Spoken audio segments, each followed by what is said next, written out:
What's up, everybody? Happy Wednesday. Hope all you had a great day today. Excuse me, I'm tired of shit right now. So just to let you know, I'll let a few of y'all know. Not tonight. I'm not gonna do a Connors review tonight. The Connors season 3 episode 2. It's the big Halloween episode 2, and I was kind of looking forward to that. I'm not gonna do it tonight. I'm like literally exhausted right now. Tired of shit. But I will be back for that next Wednesday though. So definitely I will be back for that next Wednesday. So anyway, getting into this episode of GH. This episode was weird. Like, it was weird in a good and bad way. It was weird. It was some freaky shit. Like, Ava and Nicholas continue to play their games. They got this little kinky back and forth cat mouse shit, if you whatever you want to call it, going on. I don't know. It's just very weird. And it's just crazy. Like, Ava sitting here arming herself with a knife. I can't say that I blame her though, because the last time she was on that damn parapet, Valentina threw her ass off the damn thing, off the parapet, and she wound up in the ocean and all that mess. So I can't blame her for arming herself with a knife this time. She was prepared. But Nicholas made it very clear, like, he lured her out there to talk to her, not to kill her. Like, he had no intention of killing her, obviously. But he wanted to let her know that he really does have feelings for her. And he's willing to show her, because she was like, she wanted to see action behind his feelings instead of words. Instead of him just blowing out hot air, because she doesn't believe that he's over Elizabeth. Like, she still thinks that he has the hots for Liz. So basically, Nicholas agrees to a divorce. It even had documents drafted. He had divorce papers drawn up.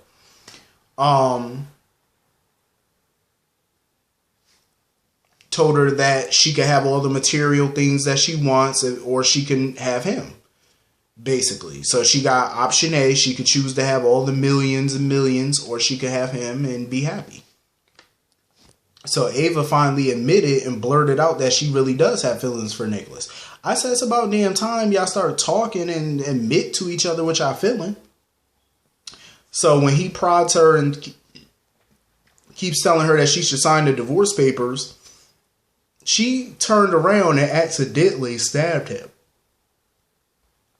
And when she took the knife out, he's sitting there bleeding. They start kissing and end up having sex. I was like, what type of kinky shit is this? Like, he ain't even bandaged himself up. Like, y'all just had bloody sex. That's nasty. I mean, all over the good sheets, too. And you know them sheets ain't cheap. I know that's good thread count. And y'all got blood all over them sheets. Them sheets got to cost at least $1,200 to $1,500 sheets now.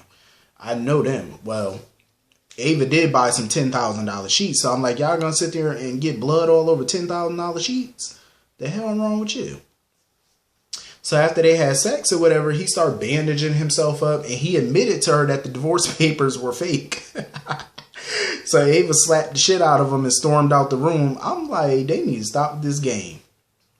They really need to stop. Because she thought he was serious about giving her the divorce or whatever, because she was like, you know, if they stay in this marriage or whatever,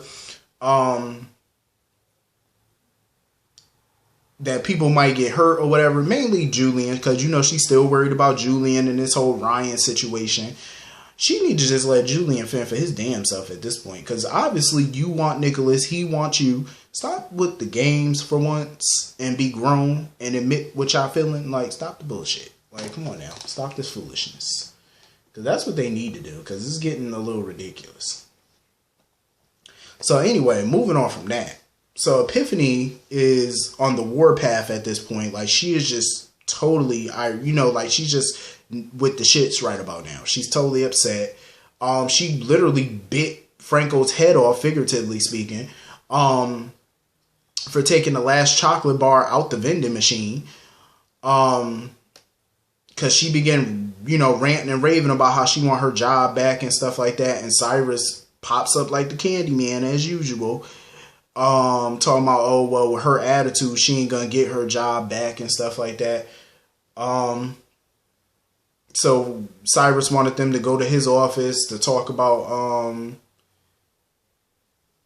how to improve things or whatever, his little spill. But Franco was like, nah, we can't. We got karaoke or whatever at the Floating Rib.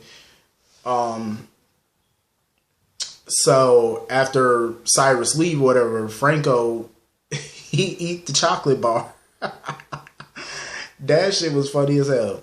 Because Epiphany was not here for Cyrus at all. She was like, I ain't got time for you today, Satan. She done called that man Satan and everything. I said, So anyway, Elizabeth ran into Willow or whatever. So with the staff cuts and stuff and the budget cuts that they're doing at the hospital, Willow basically lost her teaching job at GH. So she's applying for the nurse training program. So she's applying to be a nurse in the making. And she explained to Elizabeth how her and Michael were getting in the moment. And now I do agree with Elizabeth. I feel like the most unlikely relationships and marriages are the ones that last a long time. Look at Luke and Tracy. It don't get no more unlikely than that. Who the hell would ever thought Luke and Tracy?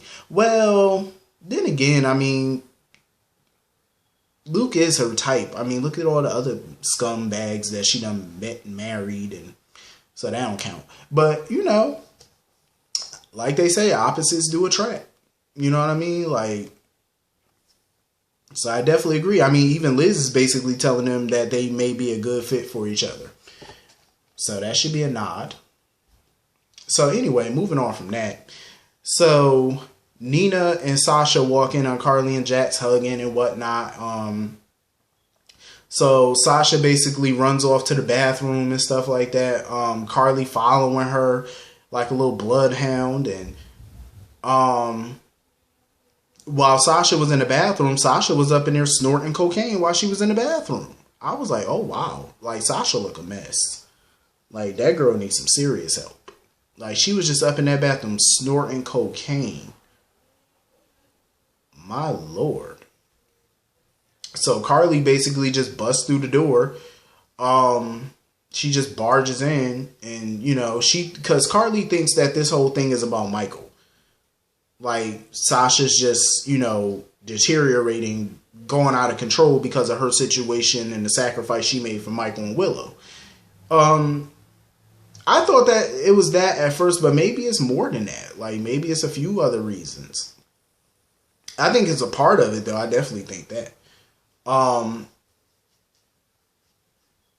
And, Carly's starting to think that Michael should maybe know what's going on with Sasha and know what's really going on and stuff like that.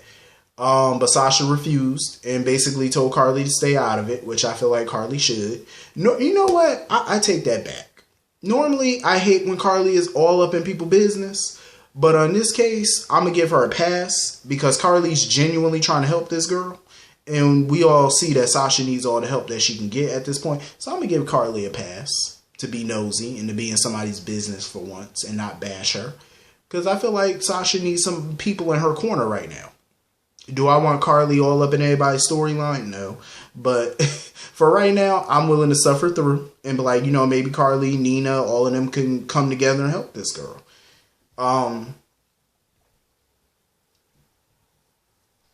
So basically Sasha runs the hell out the penthouse and she gets on the phone and start calling her dealer in the hallway to come meet her, to meet her somewhere so she can get some more coke. I feel bad for her. I really do. Sasha just looks terrible. So anyway, Jax got to reassure, Nina that Carly wasn't purposely trying to knock Nell's headstone over and it was an accident and stuff. And Nina's really trying to understand his relationship with Carly and stuff like that and not trip about it. But eventually she gonna make a bigger deal out of it. You already know she will. That's obviously gonna happen. So anyway, Chase, pops up at the Floating Rib and stuff, bumps into Brooklyn at the Rib because it's, karaoke night. And, she was hoping that he wasn't trying to kick her out and stuff out of his apartment. But he was like, nah, you can stay for a little while longer because, he did want her out at some point. he was like, it's time for you to go back home or stand on your own too. But he's still willing to let her stay there for a while, which I think is pretty dope.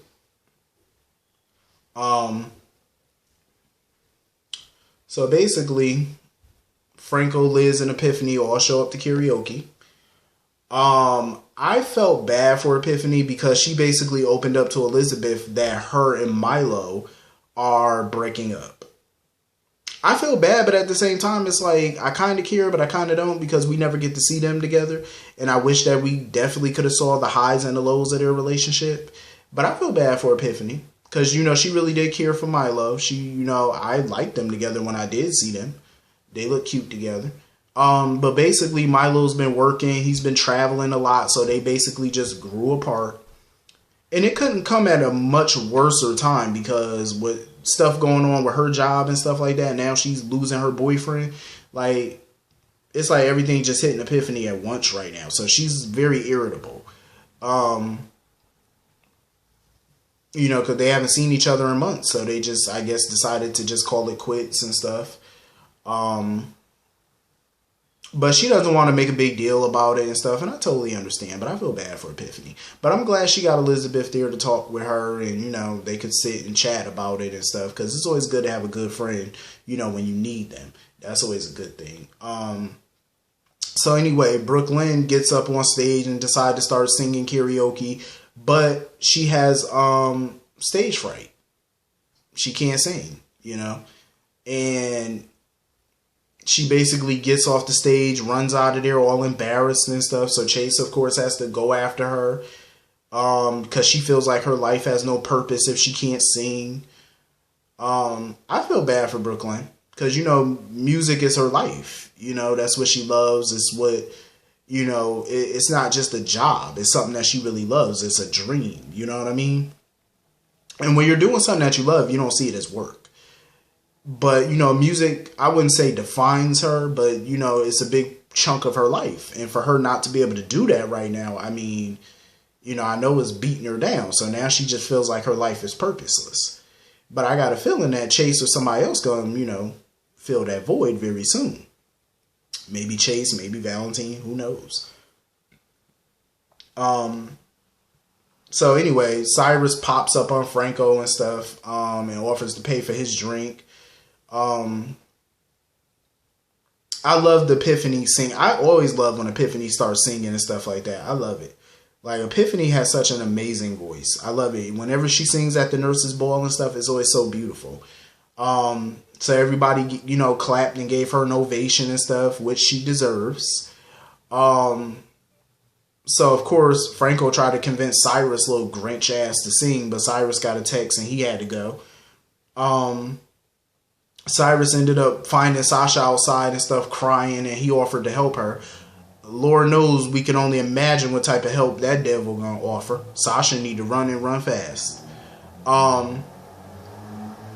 So anyway, Epiphany and Franco was talking, and all of a sudden, Franco blurts out doorknob or something like that, and he just collapsed. Like, that fool collapsed. So this must be that medical crisis that they were talking about for the spoilers and stuff. I wonder what the hell wrong with Franco. Like, this fool just dropped down. Like, what the hell wrong with him? I don't know, but we shall find out.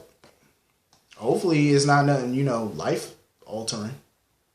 So anyway, moving on from that. So Michael was working out at the gym and thinking about Willow, of course, when Dante interrupted him. So Michael, he admitted that he got feelings for Willow. Like, he would love to stay married to Willow. But he doesn't want Willow to stay married to him because he feels like she's only doing it out of obligation to Wiley. That's what he thinks. But I agree with Dante. I totally agree with Dante. That's the best advice. Talk to Willow. Stop assuming you know what she wants. Michael's been the one doing the talking for both of them. You know what I'm saying? That's why Willow didn't push the idea of stopping the annulment and stuff, because she's thinking that this is what Michael wants. But it's really not what he wants, and it's clearly not what she wants. Because her and Liz were talking about how great of a guy Michael was and stuff like that. And Dante pretty much told him he's an idiot, for thinking he's setting her free when he should just talk to her. And I agree. See what she wants instead of just talking and thinking what she wants. You know, assuming what she wants to do. Why don't you just talk to her and get it out the way? So when Willow popped up or whatever, she was asking him what advice Dante gave and stuff, and he basically told her Dante felt like they should stay together, which they should at this point. So when he went to the showers, he started daydreaming that Willow was in the shower with him, and Willow was having the same daydream, that they both were together. So after they got done with their shower, they ended up leaving the gym together. I was like, they might as well just be together. Y'all might as well just go on ahead, stop this dumbass annulment, and just be a couple. Why not? You know what I'm saying? Like, clearly y'all feeling each other, and y'all could turn this false marriage into something real. Why not? You know, give it a chance. Y'all clearly in love or love each other enough, so make it do what it do. So anyway, this was a pretty decent episode of GH. Hit the comment section. Let me know what y'all thought about it. I will see y'all all later. I hope you all have a great day. See you all tomorrow. Peace. Have a good night.